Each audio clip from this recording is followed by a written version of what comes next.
পঞ্চায়েত অফিসে তৃণমূল পঞ্চায়েতের প্রধানের মুখে কালি মাখিয়ে জুতো দিয়ে মারধরের অভিযোগ উঠল খোদ তৃণমূল পঞ্চায়েত সদস্যের বিরুদ্ধে, জানিয়ে রীতিমতো শোরগোল খড়গপুর জুড়ে। ঘটনায় তৃণমূল কংগ্রেসের অন্দরে অস্বস্তি ছড়িয়েছে আর বিরোধীরা পেয়েছে নতুন অস্ত্র। খড়গপুর ২ নম্বর ব্লকের চাঙ্গুয়াল পঞ্চায়েত অফিসে প্রকাশ্যে সংঘর্ষে জড়ালেন তৃণমূলের দুই নেত্রী। অভিযোগ, পঞ্চায়েতের কিছু কাজ নিয়ে বিবাদের জেরে তৃণমূলের পঞ্চায়েত সদস্য সুজাতা দে পঞ্চায়েত প্রধান দেবালী সিংয়ের উপর চড়াও হন।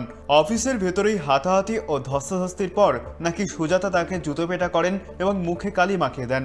জানা গেছে, এক পঞ্চায়েত সদস্য কাজের দাবি নিয়ে এসেছিলেন।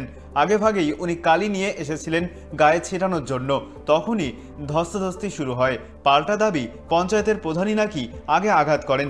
ঘটনার খবর পেয়ে চাঙ্গুয়াল পঞ্চায়েত অফিসে পৌঁছন খড়গপুর ২ নম্বর ব্লকের জয়েন্ট ভিডিও দীপঙ্কর রায় ও খড়গপুর থানার পুলিশ। তাদের হস্তক্ষেপে পরিস্থিতি নিয়ন্ত্রণে আসে।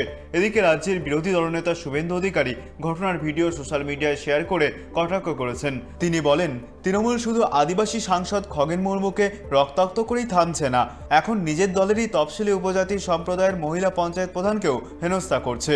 এই ঘটনায় মুখ খুলেছেন বিজেপির প্রাক্তন রাজ্য সভাপতি সুকান্ত মজুমদারও। প্রধান পেটানো উৎসব, সেদিন দেখলাম আদিবাসী প্রধানকে, নিজের দলের প্রধানকে পিটিয়েছে, মুখে কালি লাগিয়েছে। মহিলা তাও আবার, তার মুখে কালি লাগিয়ে আদিবাসী প্রধান তাকে পেটাচ্ছে।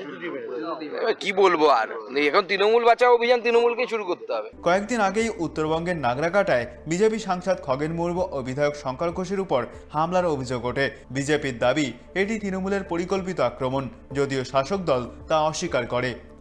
Bureau report, KTV Bangla.